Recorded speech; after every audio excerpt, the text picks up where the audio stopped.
கோவை தியான யோகா சென்டரிலிருந்து நமது காப்பாற்றிற்காக மாதந்தோறும் அரசனுக்கு ஜெபமன்கள் வாங்கி தருகிறார்கள். அவர்கள் குடும்பம் இன்று போல் என்றும் சீரும் சிறப்புடன் எல்லா வளமும் பெற்று நலமுடன் வாழவும் அவர்கள் செய்யும் தொழில் சிறப்பாக நடைபெறவும் நாம் எல்லா முறை இறைவனை வேண்டும். அவர்கள் குடும்பத்தாருக்கு காப்பல் நிர்வாகத்தின் சார்பாகவும் முதியோர்கள் சார்பாகவும் நெஞ்சார்ந்த நன்றியையும் வாழ்த்துக்களையும் தெரிவித்துக் கொள்ளும். நன்றி, வணக்கம்.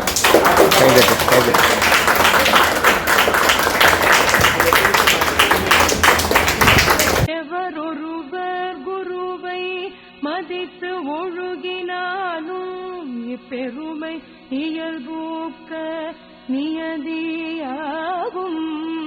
எவரொருவர் குருவை மதித்து ஒழுகினாலும் தப்பாத குரு உயர்வு மதிப்போர் தம்மை தரத்தில் உயர்த்தி பிறவி பயனை நல்கும். தப்பாத குரு உயர்வு மதிப்போர் தம்மை தரத்தில் உயர்த்தி பிறவி பயனை நல்கும்.